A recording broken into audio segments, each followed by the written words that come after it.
José Francisco de San Martín y Matorras nació en Yapeyú, virreinato del Río de la Plata, el 25 de febrero de 1778. Militar y político cuyas campañas revolucionarias fueron decisivas para la independencia de Argentina, Chile y Perú.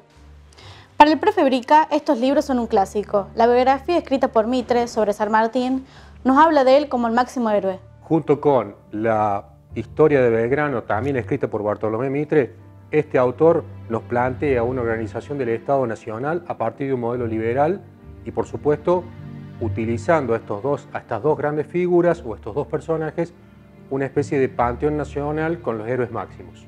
¿Libertador o agente británico? Para los historiadores anglosajones, San Martín era un verdadero eslabón de la cadena de agitadores, que debía poner en marcha un plan de liberación e independencia, y al mismo tiempo de nuevas relaciones neocoloniales con Gran Bretaña, una logia que no pudo concretar su plan. En los estudios de la historia militar occidental, el cruce de los Andes fue una gran empresa que no tiene comparación con su época. Para que San Martín pudiera organizar, comandar y concretar semejante fuerza militar en el cruce de los Andes, tuvo que viajar de Mendoza a Buenos Aires. Tanto de ida como de vuelta recorrió el camino de Cuyo, que era el camino oficial en la época colonial hasta fines del año 1820. Sabemos que ese camino sí o sí debía pasar por las postas, entre ellas la posta de Tegua. Entonces, San Martín pasó por la posta de Tegua.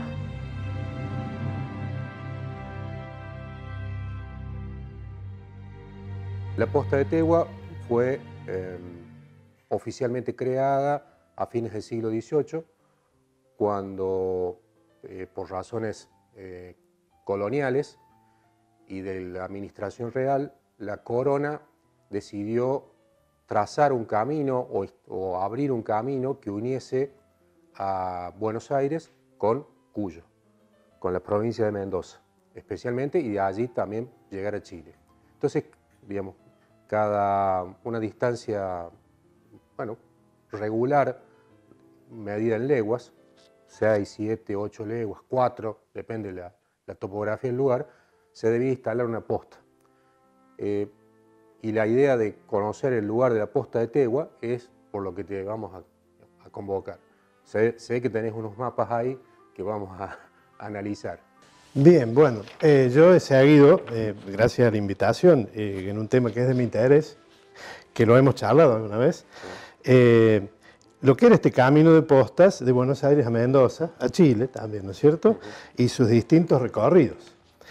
Y es cierto, he encontrado la posta de Tegua como una de las postas, entre la posta de Santa Bárbara, que sería de Tegua al este, incluso hoy en día, muchos de esos campos, la zona rural se conoce como Santa Bárbara, y entre la posta de Santa Bárbara y más al sur oeste, la de Corral de Barrancas, ¿no es cierto? Claro.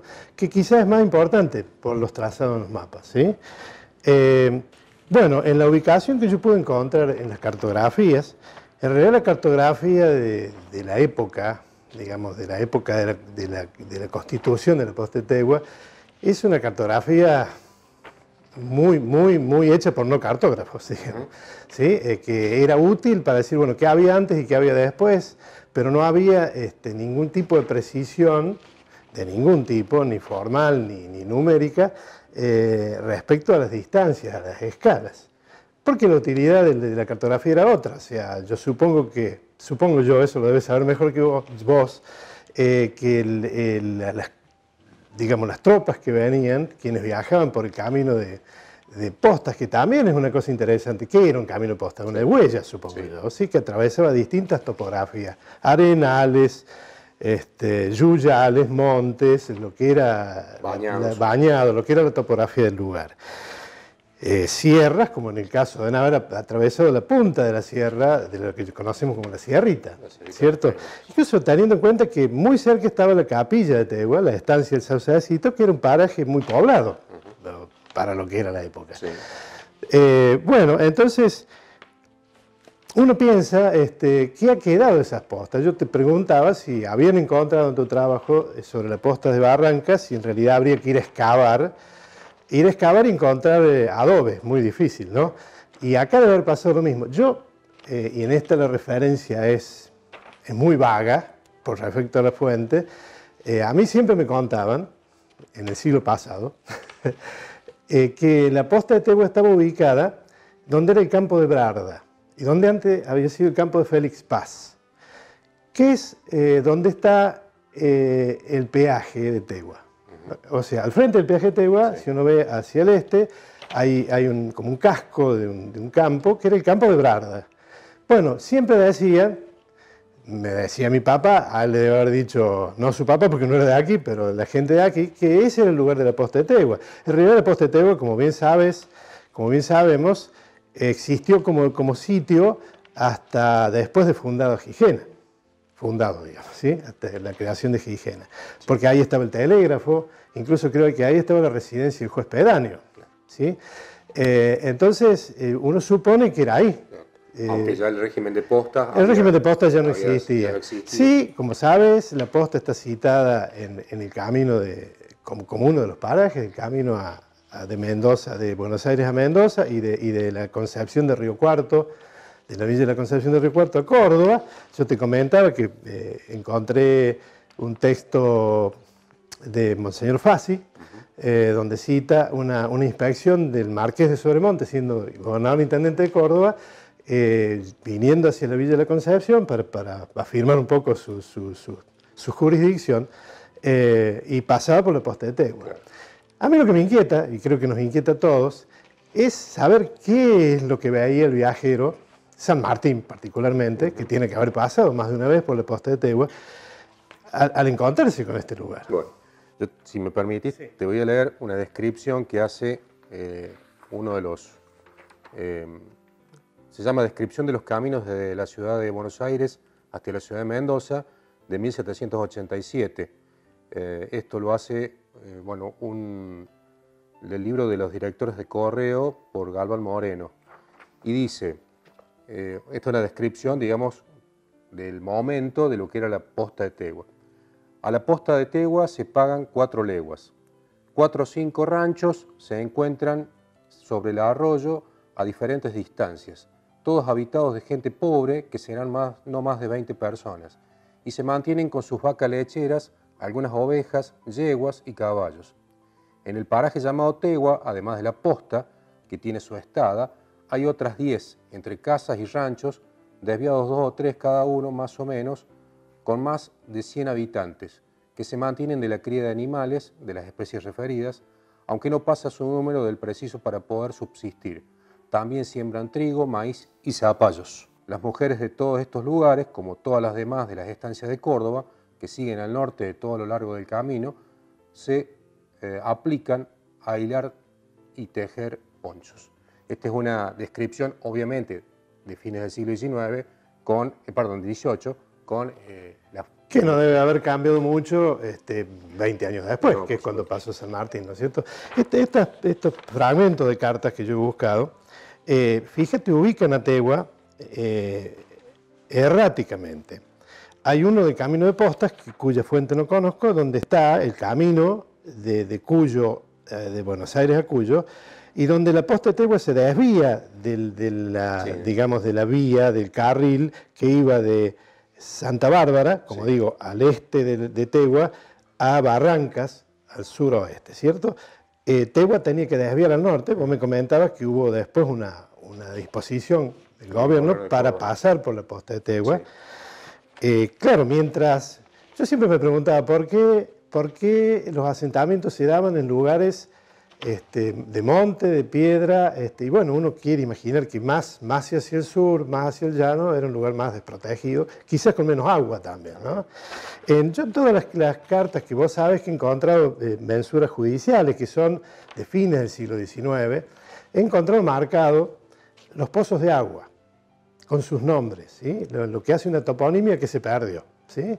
Por ejemplo, aquí cerca, entre lo que sería Gijena y la posta de Tegua, hay un pozo que está en todos los planos, que se llama Pozo del Milagro. ¿Está? Y que se supone que eran lugares donde se podía, 5 o 6 leguas a caballo, con mulas o un arreo, tenían que tener agua suficiente. Creo que ese era el motivo. Pero te decía, en un mapa Tegua está ubicado al norte del arroyo, la posta de Tegua, y en otro está ubicado al sur. O sea, con una diferencia bastante grande. Si uno lo tenía que encontrar por esto, claro, alguno le erraba. Buena referencia. Claro. Y te quiero citar algo que me llama la memoria, que por ahí digo, bueno, ¿de dónde extrae uno la vocación? Cuando era chico, mi papá me compró un atlas de Reader Digest, ¿sí? Y me llamaba la atención porque en un plano de la Argentina no figuraba Alcira Gijena, figuraba Tegua como paraje. Estos planos, estos mapas, eran hechos por recopilación de documentación vieja. Imagínate, el mapa era hecho en Estados Unidos, probablemente. Entonces existía el paraje, como lo cita ahí, ¿no? Sí. Pienso que si la pregunta es, ¿la posta de Tegua existía? Claro que existía. Claro. Y con esas características que han descrito, que yo también lo he leído en otro lado, sí, que era típico de las postas también, rodeadas de ranchos. Claro. Y la otra pregunta es, ¿qué pasó con las familias, con esos apellidos que vivían ahí y que uno encuentra después en estos planos que te digo y que no los encuentra ahora? Claro. Evidentemente, a partir del siglo XX, con la urbanización a la vera del ferrocarril, del trazado del ferrocarril, ha habido un proceso de despoblamiento de esas zonas más alejadas a estos nuevos centros urbanos y un proceso de migración. Y de repoblamiento. Y de repoblamiento y de despoblamiento. Pero volviendo para atrás, el tema de las postas, el tema del camino de postas, que en el norte se llama Camino Real y acá se llama Camino de Postas a Chile o Camino a Mendoza, era un camino oficial. Por lo tanto, tanto los viajeros como las tropas, como la correspondencia oficial que venía de España o que de Buenos Aires, que era la capital del virreinato, debía llegar a las provincias, tenía que pasar por esos caminos, porque la posta era fundamental para no solamente el tránsito, sino también para el abastecimiento y la provisión de caballos. Claro. Una de las condiciones fundamentales que tenía que tener la posta y los hacendados que vivían o que usufructuaban la posta era tener caballos, disponibilidad de caballos. Entonces, en el caso de que nos convoca en este momento, que es el tema de San Martín, en las postas, San Martín alquilaba, como utilizar un término moderno, sí, alquilaba caballos para seguir su viaje, lo acompañaba un postillón, ese postillón se volvía con los caballos de la próxima posta y a su vez volvía a cambiar caballos. Entonces la posta era fundamental. Y bueno, el testimonio de esto es, no en el caso de Tegua, sino en el caso de Corral de Barranca, vales firmados por San Martín por alquilar caballos. Como en Achiras también. Como en Achiras, por supuesto, también. Porque el final de la línea en Córdoba terminaba en Achiras. Claro, cuesta imaginarse hoy en día este trabajo del postillón, del maestro de la posta, que lamentablemente no tenemos nombres quizás de Corral de Barranca, sí, pero no de Tegua, pero que han sido, como decís, fundamentales en el trazado.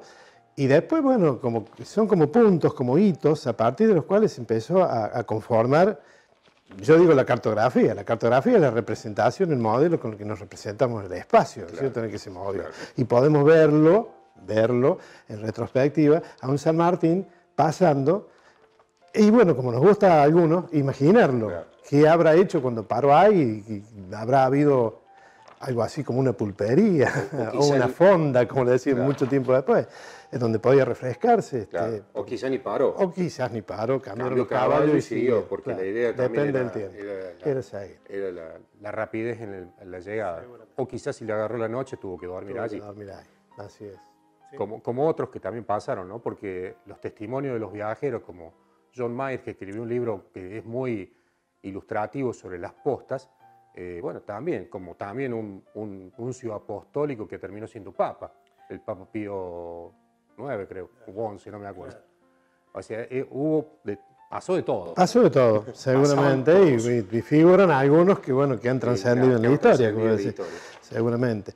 Bueno, la pregunta que nos queda y que nosotros creo que lanzamos así es la búsqueda de esta información, porque el lugar, como yo te lo digo, es de la memoria popular, digámosle así, ¿cierto? Pero en realidad, si vemos en la cartografía, no está muy bien ubicado, porque ¿a qué le damos crédito? El mapa que lo ubica al sur, fíjate vos, es el primer mapa de Córdoba que hace el departamento topográfico, que es el antecedente anterior a la Dirección de Catastro. Claro. O sea, es hecho con todo rigor científico de la época, sin embargo está ubicado al sur del arroyo. Al sur del arroyo. Que es cosa que no podía ser, claro. Que eso no podía ser. Claro. Bueno, entonces el desafío de ahora en más, a nivel de la escuela y a nivel y de los interesados, es rastrear, y analizar, buscar más información y, por supuesto, digamos, en el campo, en el lugar, hacer el trabajo de campo que signifique ubicarlo. O por lo menos un lugar lo más cercano posible. Claro, de un lugar que ha sido trascendente en la historia, no solo de la que nos convoca, como decía San Martín, sino en la anterior y posterior, ¿no es cierto? Gracias, Pini. No, por favor. Enternece y conmueve pensar en aquellos hombres mal vestidos, mal montados, mal alimentados, pero con todo lo demás muy bien provisto como para encarar el cruce de los Andes al mando de San Martín.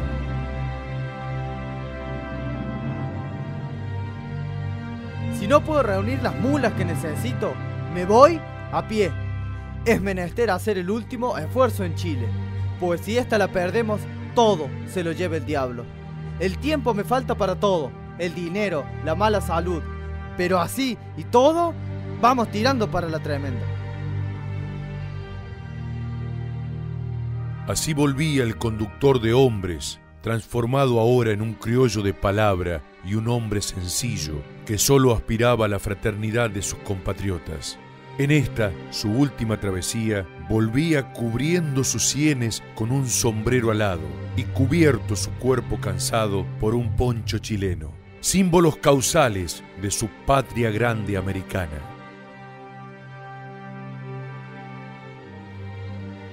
Todo eso lo he meditado con detenimiento. No desconozco ni los intereses de América, ni mis imperiosos deberes, y me devora el pesar de abandonar camaradas que quiero como hijos, y a los generosos patriotas que me han ayudado en mis afanes. Pero no podría demorarme un solo día sin complicar mi situación. Me marcho. San Martín, hombre, político, libertador, héroe, militar, camarada, viajero, caminos, posta, tegua.